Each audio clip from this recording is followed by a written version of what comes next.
आने वाला समय में मुखिया होंगे वहां के, वहीं वहां का वार्ड कमिश्नर होंगे, वहीं वहां का, लेकिन जल नहीं है। जल नीतीश सरकार के भ्रष्ट अधिकारियों ने और नीतीश कुमार के मिली भगत से नल का जल नीतीश कुमार का तो सक्सेस हुआ ही नहीं। तेजस्वी यादव और नीतीश कुमार बोलते हैं कि मैंने रोजगार दिया। आप लोग तो मीडिया बंधु है, आप लोग क्षेत्र में जाते हैं, आप बता दीजिए बिहार में जो 4.5 लाख रोजगार देने की बात हो रही है, तो बिहार के युवाओं को कितने लाख, बिहार को जब दूसरे राज्य वाले नहीं अपने राज्य के वैकेंसी में शामिल होने दे रहे हैं, तो हम इतनी बड़ी पिटारा खोल कर क्यों रखेंगे? दूसरे राज्य को अपने राज्य में क्यों नौकरी के लिए शामिल होने देंगे या नहीं होने देंगे हम लोग? और इसकी लड़ाई लड़ेंगे और बेमिसाल सरकार को लगना बिहार के लिए अति आवश्यक है। नीतीश कुमार को भी शराब खोलने पर विचार करना चाहिए। नमस्कार, स्वागत है आप सभी का। मेरा नाम है संतोष और आप देख रहे हैं तिरहुत दस्तक। अभी हमारी उपस्थिति बेतिया जन सुराज कार्यालय में है। 5 मार्च को प्रशांत किशोर का आगमन लौरिया साहूजन स्कूल में होने जा रहा है और इसको लेकर हमारे साथ सिकंदर जी हैं, इनसे बातें करेंगे क्या कुछ तैयारियां चल रही है। स्वागत है आपका। सबसे पहले जनसुराज परिवार में आपका स्वागत है और मैं आपको बता देना चाहता हूं कि 5 मार्च को आदरणीय प्रशांत किशोर जी पश्चिम चंपारण में पुनः आ रहे हैं और लौरिया के साहू जैन के प्रांगण में एक विशाल जनसभा को संबोधित करेंगे। यह जनसभा जो है 25 के विधानसभा चुनाव की एक तैयारी है और एक कार्यकर्ताओं में एक नई ऊर्जा, नई जान और नई पहचान और नई उड़ान देने के लिए आदरणीय प्रशांत किशोर जी यह जनसभा कर रहे हैं।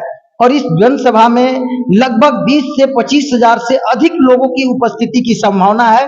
उससे ज्यादा होंगे, कम नहीं होंगे, क्योंकि हम लोग जो पंचायत और गांव में जो सभा कर रहे हैं, जो लोगों में जन सुराज के प्रति लगाव और जो रुझान है, उससे साफ है कि पश्चिम चंपारण ही नहीं पूरे बिहार की जनता इस बार जो है इस सरकार जो अभी वर्तमान सरकार है नीतीश कुमार की, उससे उब चुकी है और उनके पुलिसिया तंत्र से तबाह होकर के उसको परिवर्तित करने के लिए, उखाड़ फेंकने के लिए पूरी तरह से संकल्पित है। और जन सुराज जो है 25 की चुनाव में सरकार में आ रही है और यह जन सुराज जो है जनता की शासन होगी। और जन सुराज ने जो 5 वादा की हुई है, 5 वादा पे जनता के बीच पूरी तरह से निष्ठा के साथ खड़ा उतरेगी। सरकार बनते ही सबसे पहले जनसुराज जो है बिहार के युवा और गरीब जो मजबूरी में पलायन कर रहे हैं उसे हर हाल में रोकेगी और बिहार में ही बिहार के युवाओं को 10 से 15 हजार का रोजगार उन्हें उपलब्ध कराया जाएगा। दूसरी जो है बिहार में महिलाओं को जो बहुत ज्यादा उपेक्षा हुई है, महिलाओं का अधिकार का हनन हुआ है, महिलाओं को सम्मान की बात वर्तमान सरकार की है, लेकिन महिलाओं का कभी सम्मान सरकार ने दी नहीं है। तो महिलाओं को सम्मान के लिए महिलाओं को सस्ती दर पे सालाना 4% के दर पे ऋण उपलब्ध करा करके उन लोगों को स्वरोजगार की तरफ हम लोग को बढ़ाना एक मिशन है। उसमें भी जनसुराज सरकार में आते ही काम करेंगे। तीसरा है कि वृद्ध परिवार जो 60 साल से ऊपर वृद्ध हमारे जो समाज में है, उनके दवा के लिए जो आज तक सरकार जो है 400 रुपया देती है, जिससे 400 से वो अपने महीना का शुगर का भी दवा नहीं खरीद पाती है, तो उन्हें 2000 रुपया मंथली वृद्धा पेंशन जनसुराज देने का काम करेगी। और आते ही सरकार में यह बजट पास होगा और वृद्धा लोगों को जो है 2000 रुपया मासिक रूप से उनको वृद्धा पेंशन मिलेगा। चौथा जो है वह है कि बिहार में विश्वव्यापी एजुकेशन हो, शिक्षा जो हो विश्वव्यापी हो। जिस तरह से जापान, जर्मनी में 15 साल 12 साल के बच्चे जो है जब 8वीं पास करते हैं तो वह रोजगार परक उनके पास शिक्षा होती है, वह इतनी ज्ञान उनके पास, इतनी टेक्नोलॉजी की ज्ञान होती है, इतनी ज्ञान उनकी बेहतर होती है कि 20 से 25 हजार रुपया कमाकर अपने परिवार के जीवन यापन करने में सक्षम होते हैं। लेकिन बिहार की यह दुर्दशा है, बिहार के ही नहीं भारत की, कि बिहार के युवा पीएचडी करने के बावजूद भी जो है 10,000 5,000 के रोजगार के लिए दर दर भटकते हैं और उन्हें 10,000 का भी रोजगार नहीं मिलता है। तो बिहार की एजुकेशन को विश्वव्यापी किया जाएगा कि 15 साल होते होते वह बच्चा अपने परिवार के जीवन यापन के लिए स्वरोजगार बिल्डअप करने के लिए सक्षम हो। और अगली मिशन जो है हमारी वह है 5वीं मिशन की बिहार में जो लगातार स्वास्थ्य की स्थिति बिगड़ी है, स्वास्थ्य व्यवस्था इतनी खराब है कि बिहार के एक गरीब को अगर बीमारी होता है तो वह एक परिवार अगर गरीब है वो कर्ज लेकर प्राइवेट से इलाज कराने के चक्कर में उस कर्ज में दबे रह जाता है और 20 साल अपनी जीवन का कीमती समय बर्बाद कर देता है उस कर्ज का ब्याज चुकाने में। तो अगर बिहार की स्वास्थ्य बेहतर को हम लोग बेहतर कर दे, सरकारी हॉस्पिटल में दवा और इलाज बेहतर होने लगे, तो फिर गरीबों का कल्याण होगा और उनकी बेहतर स्वास्थ्य होगी। इन मिशन को हम लोग जनसुराज के जो है संकल्पित है। और एक और मिशन उसमें है, बिहार में किसानों को समय पे खाद नहीं मिल रहा है। खाद में इतनी कालाबाजारी है, लेकिन जो स्थानीय सांसद विधायक जो जनता चुन कर भेज रही है, आज तक किसानों की समस्या पे सदन में या स्थानीय स्तर पे इस समस्या के समाधान के लिए कभी उन्होंने पहल नहीं किया। यह दुख की बात है कि किसान बिहार जो है किसान बहुल क्षेत्र है और किसानों के लिए भी यहाँ खाद समय से उपलब्ध नहीं होता है। जो 200-250 रुपया यूरिया मिलना चाहिए वो 350-400, कभी कभी तो ऐसी परिस्थिति आती है गेहूं के सीजन में कि 500-500 रुपया 600 रुपया में यूरिया का बोरा खरीदना पड़ता है। यह परिस्थितियों से निजात दिलाने के लिए भी जनसुराज संकल्पित है। और लास्ट में युवाओं की एक नारा है, बिहार में जो लगातार दूसरे राज्यों को भरा जा रहा है बहाली में, वह जनसुराज की एक संकल्प है और जनसुराज की मांग है वर्तमान सरकार से भी कि आने वाले बहाली में डोमिसाइल नीति को लागू किया जाए और मात्र 15% सीट ही अदर राज्यों के लिए रखा जाए और 85% सीटों पे बिहार के युवाओं को दिया जाए रोजगार और नौकरी दिया जाए। हमारे बिहारी जाएंगे कहाँ? हमारे बिहार को जब दूसरे राज्य वाले नहीं अपने राज्य के वैकेंसी में शामिल होने दे रहे हैं, तो हम इतनी बड़ी पिटारा खोल कर क्यों रखेंगे? दूसरे राज्य को अपने राज्य में क्यों नौकरी के लिए शामिल होने देंगे या नहीं होने देंगे हम लोग? और इसकी लड़ाई लड़ेंगे और डोमिसाइल सरकार को लागू करना होगा। जिस प्रकार से मुख्यमंत्री नीतीश कुमार के द्वारा 7 निश्चय योजना के अंतर्गत उनकी जो महत्वाकांक्षी योजना है, नल जल योजना हो या गली नली योजना हो, ये सब योजना चल रही है। लेकिन इसी में जैसे कि आपके द्वारा किसानों को लेकर बताया गया, तो इसी में किसानों की जो बदहाली है उसको दूर करने की भी योजना है। तो क्या लगता है 7 निश्चय योजना से मुख्यमंत्री नीतीश कुमार जैसे खाद की जो समस्या है इससे इसका निदान हो सकता है? देखिए, 7 निश्चय नीतीश कुमार का तो सक्सेस हुआ ही नहीं। 7 निश्चय योजना का नीतीश कुमार का कोई भी योजना सक्सेस नहीं हुआ। नल जल की ही आप बात किए तो नल जल में देख लीजिए, किसी भी एक पंचायत के एक गांव उठा के बता दीजिए जहां प्रॉपर वहां पे जल मिल रहा हो। नल है लेकिन जल नहीं है। जल नीतीश सरकार के भ्रष्ट अधिकारियों ने और नीतीश कुमार के मिली भगत से नल का जल पी गया लोग। नल में कहीं भी जल नहीं है, इसकी वादा पोल खुल चुकी है। और नल 7 निश्चय में कोई भी योजना नीतीश कुमार का सक्सेस नहीं रहा है और यह पूर्ण विश्वास है कि नीतीश कुमार अब डिसीजन लेने के लिए सक्षम नहीं है। उनकी पुलिसिया तंत्र और अधिकारी तंत्र यह सरकार चला रहे हैं, उनकी अधिकारी जैसा रिपोर्ट करते हैं उस अनुसार वो काम करते हैं और वास्तविक जमीन पे जनता दर दर के ठोकर खा रहे हैं। हर एक गरीब करप्शन से त्रस्त है। प्रखंड में चले जाइए, एक जाति आवासीय बनाने के लिए भी छात्रों को घूस देना पड़ रहा है, अदरवाइज उसको समय से जाति आवासीय नहीं मिल रहा है। उसको फॉर्म भरने का समय छूट जाएगा, लेकिन उसके दर्द को नहीं सुना जा रहा है। ब्लॉक में जमीन का परिमार्जन हो या किसी भी तरह के एलपीसी से लेकर किसी भी तरह का पेपर के लिए बिना पैसा के कहीं भी कोई भी काम नहीं हो रहा है। आम जनता पिसा जा रहा है, लेकिन यह प्रजातंत्र की सरकार कर क्या रही है? आगामी विधानसभा चुनाव को लेकर प्रशांत किशोर के द्वारा भी अभी क्षेत्र में भ्रमण करना शुरू कर दिया गया। इसके पहले शुरू से वो पद यात्रा कर रहे हैं, तो कहीं ना कहीं वो लगभग सभी पंचायतों में पहुंचे हैं, तो पंचायतों की स्थिति देखे हैं और बहुत सारे जो क्षेत्रों में देखा गया है कि वार्ड सदस्य जो कि बिल्कुल परेशान चल रहे हैं। जब से वार्ड सदस्य चुनाव जीत के आए हैं तब से उन लोगों को किसी योजना पर काम करने का अवसर नहीं मिला है और यह कहीं ना कहीं प्रशांत किशोर भी भली भांति समझते हैं। इसको लेके प्रशांत किशोर ने सरकार पर तंज भी कसा है। तो क्या लगता है प्रशांत किशोर जी अभी जो भ्रमण शुरू किए हैं, तो मुख्यमंत्री नीतीश कुमार का जो प्रगति यात्रा है इससे क्या नुकसान होने वाला है? पहले दोनों चीजें समझिए, प्रगति यात्रा और पद यात्रा जी दोनों में काफी अंतर है। जी। प्रगति यात्रा यह समझ लीजिए कि हवाई बातें हैं, लेकिन पदयात्रा वास्तविक में जनता के परिस्थितियों को समझने के लिए आदरणीय प्रशांत किशोर जी पिछले 2.5 सालों से पदयात्रा किए।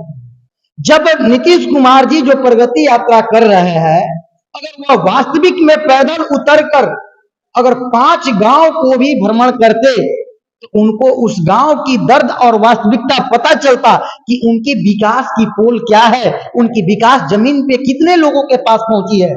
लेकिन आदरणीय प्रशांत किशोर जी पदयात्रा से लोगों के वास्तविकता को लेकर आए हुए हैं और लोगों के मांग पे जनसुराज पार्टी बनी है। और जो बात की है वार्ड और मुखिया का, जनसुराज सिर्फ बिहार की सत्ता परिवर्तन के लिए नहीं आई हुई है। बिहार की सत्ता परिवर्तन करने से बिहार की व्यवस्था नहीं परिवर्तन होगा। बिहार की व्यवस्था परिवर्तन तब होगा जब पंचायती राज से लेकर और राज्य तक, पूरे प्रदेश तक की सत्ता में ईमानदार लोगों को चुनकर भेजा जाएगा। उसके बाद ही बिहार की व्यवस्था परिवर्तित होगी और करप्शन से बिहार के निर्दोष जनता को मुक्ति मिलेगी। इसलिए जनसुराज सिर्फ विधानसभा नहीं लड़ने जा रही है, यह आपके चैनल से बता रहा हूं कि आने वाला पंचायती राज में जनसुराज ही, जो गांव गांव में जनसुराज के काम करता है, वहीं आने वाला समय में मुखिया होंगे वहां के, वहीं वहां का वार्ड कमिश्नर होंगे, वहीं वहां का सरपंच होंगे। और क्या जिस प्रकार से ईमानदारी पूर्वक जो प्रतिनिधि चुनावी मैदान में आते हैं, जो उम्मीदवार चुनावी मैदान में आते हैं, तो पंचायतों में सबसे बड़ी एक समस्या है, लोग पैसों पे बिक जाते हैं। तो उस चीज को जनसुराज कैसे सुधारेगी? जनसुराज, इसीलिए जनसुराज वोट नहीं मांगी है। जनसुराज जनता को उनके वोट का महत्व समझाने का प्रयास किए कि आप अपने वोट का कीमत समझिए। आपकी वोट ही है जो राजा को रंक बनाता है और रंक को राजा बनाता है। आप अपने वोट का सौदा नहीं कीजिए। और 25 के चुनाव देखिएगा, 25 के चुनाव जो है, जनता जो वोट करने जा रही है वह न पैसा पे और न जाति न धर्म पे वोट करने जा रही है। 25 के चुनाव सिर्फ और सिर्फ बिहार की विकास पे होगी और बिहार के पलायन रोकने पे बात होगी। और बिहार की जनता अपने बच्चों के भविष्य के लिए ही जनसुराज के पे वोट करेंगे और जनसुराज के साथ बिहार की संपूर्ण जनता खड़ी है और 25 में जनसुराज सरकार में आ रही है। प्रगति यात्रा के दौरान मुख्यमंत्री नीतीश कुमार 50,000 करोड़ जो राशि है इन योजनाओं का घोषणा कर चुके हैं और यह 50,000 करोड़ राशि केंद्र से स्वीकृत भी हो गई है। तो पंचायतों का जब विकास इस राशि से किया जाएगा तो लोगों में भी एक उत्साह देखा जा सकता है कि मुख्यमंत्री नीतीश कुमार के द्वारा विकास किया जा रहा है। इस बीच प्रशांत किशोर भी अपने स्तर से अपने क्षेत्र में लगे हुए हैं, तो इस चीज को कैसे दिखाएगी? 50,000 करोड़ की जो बात कर रहे हैं योजना का, इससे पहले नल जल के भी तो योजना आया, लेकिन नल जल के योजना आया, रोड तोड़ करके नल का पाइप डाल दिया गया, लेकिन नल में जल है कहां? योजना वह सिर्फ इसलिए आया है कि 25 के चुनाव में नीतीश कुमार के कैंडिडेट चुनाव से पहले पैसा उतना सफिशिएंट कमा ले कि जनता के बीच पैसा का बंदरबाट करे और जनता को पैसा पे लुभाने का काम करे। इसलिए यह योजना लाया गया है। यह नीतीश कुमार ही नहीं, एनडीए के पूरा नेता लोगों को कमाई के जरिया बनाया गया है और यह जनता के पैसों का एक मजाक बनाया जाएगा, जनता के पैसों का खिलवाड़ किया जाएगा, जनता की विकास नहीं होगी। यही वादा किया है बीजेपी ने और यही एनडीए सरकार ने आज तक करते आई है। इसीलिए बिहार की दिन प्रतिदिन व्यवस्था बदतर होते गई। क्या नीतीश कुमार को पता नहीं है कि उनकी अधिकारी जो है लगातार करप्शन कर रहा है?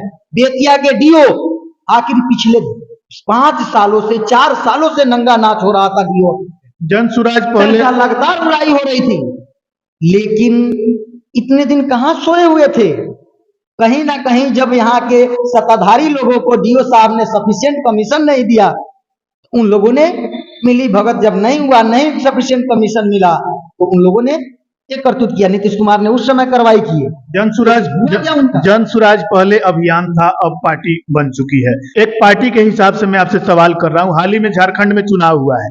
झारखंड में जेएमएम जो कि हेमंत सोरेन की पार्टी है, वहां पे उनके द्वारा एक बड़ा वादा किया गया कि जो महिलाओं को मैया सम्मान योजना के अंतर्गत 1,000 रुपया मिलता है, वहां 2,500 रुपया आवंटन करेंगे। चुनाव के बाद पहला किस्त हम डाल देंगे। 3 महीना बीत चुका है, अभी तक महिलाओं के खाते में पैसा नहीं गया है।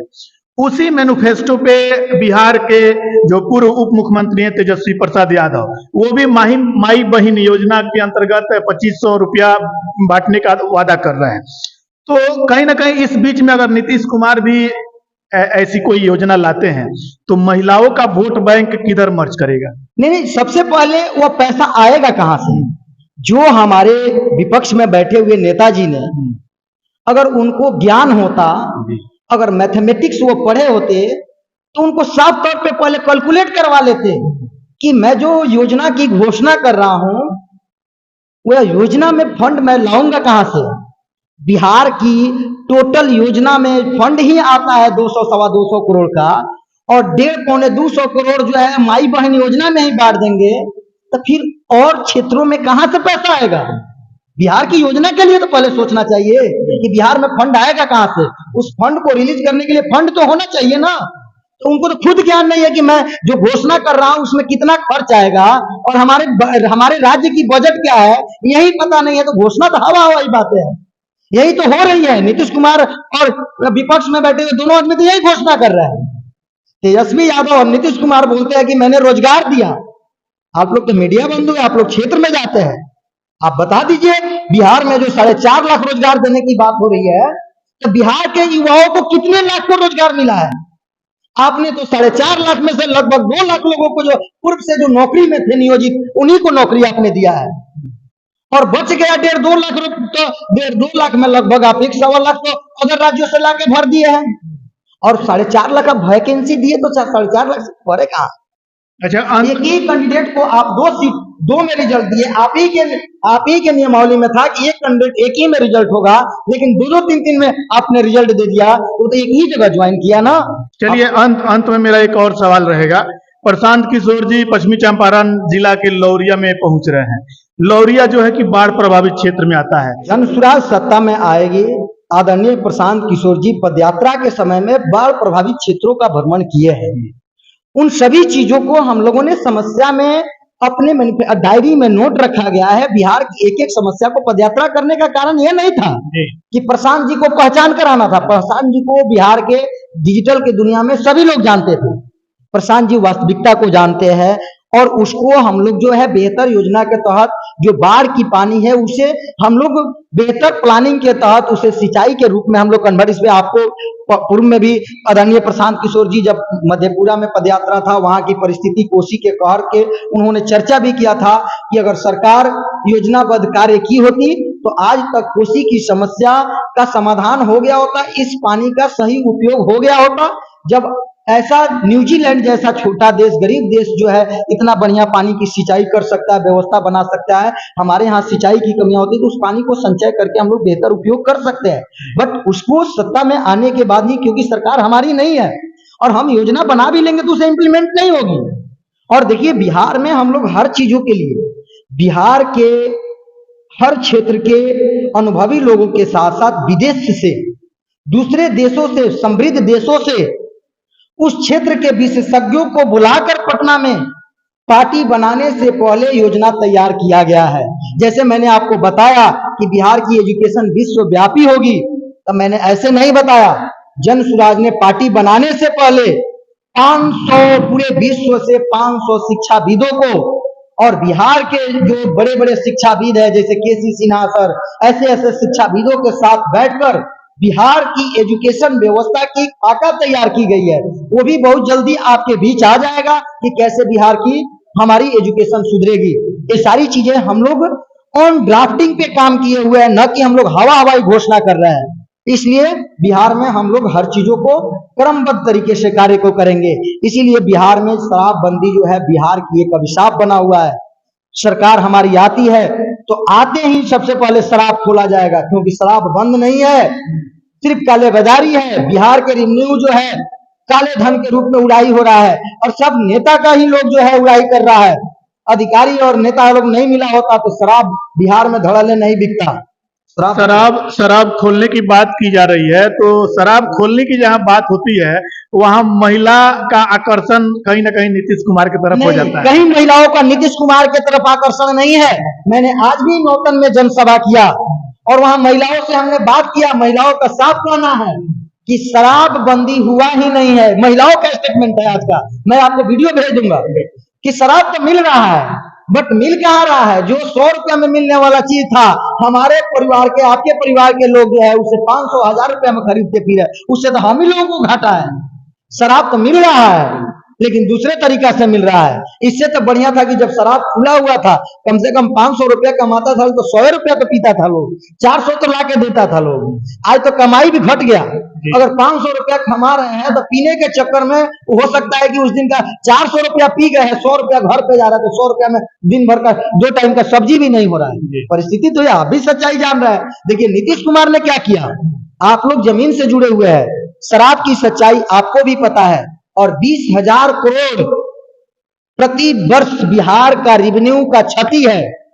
वह बहुत बड़ा रकम है, 20,000 करोड़ बिहार के लिए। इसलिए शराब खोलना बिहार के लिए अति आवश्यक है। नीतीश कुमार को भी शराब खोलने पे विचार करना चाहिए। इसका एक रणनीति बनाना चाहिए, एक योजनाबद्ध तरीके से सरकार को शराब की सप्लाई की तरीका बनाना चाहिए, लेकिन उनको तो सोचने की तरीका है नहीं। अंत में दर्शकों को क्या कहिएगा? मैं दर्शकों से यही करेंगे, आग्रह करेंगे कि 25 के चुनाव में आप जो है न जाति पे वोट करेंगे, न धर्म पे वोट करेंगे, सिर्फ और सिर्फ बिहार की विकास पे वोट करेंगे, बिहार को पलायन रोकने पे वोट करेंगे। और जन सुराज एक जनता की शासन स्थापित करने के लिए आई है, इसलिए एक बार जन सुराज के साथ जुड़िए और जन सुराज को मजबूत कीजिए और देखिए कि जो जन सुराज वादा करती है वह पूरा करती है या नहीं करती है। नहीं तो अगले 5 साल के बाद फिर आपके हाथ में वही अधिकार है कि आप राजा को रंक बनाएंगे और रंक को राजा बनाएंगे। जय बिहार, जय जन सुराज। तो चलिए, ये थे सिकंदर जी और इनके द्वारा बहुत सारा अपडेट दिया गया बिहार की राजनीति को लेके और बिहार विधानसभा आगामी चुनाव को लेके। अभी प्रशांत किशोर लौरिया में आ रहे हैं, उसको लेकर भी इनके द्वारा पूरा अपडेट दिया गया। तो इस वीडियो को लेकर आप अपनी प्रतिक्रिया कमेंट करके जरूर बताएं। आप देख रहे थे तिरहुत दस्तक, और भी खबरों के लिए चैनल को सब्सक्राइब करें, ज्यादा से ज्यादा शेयर करें।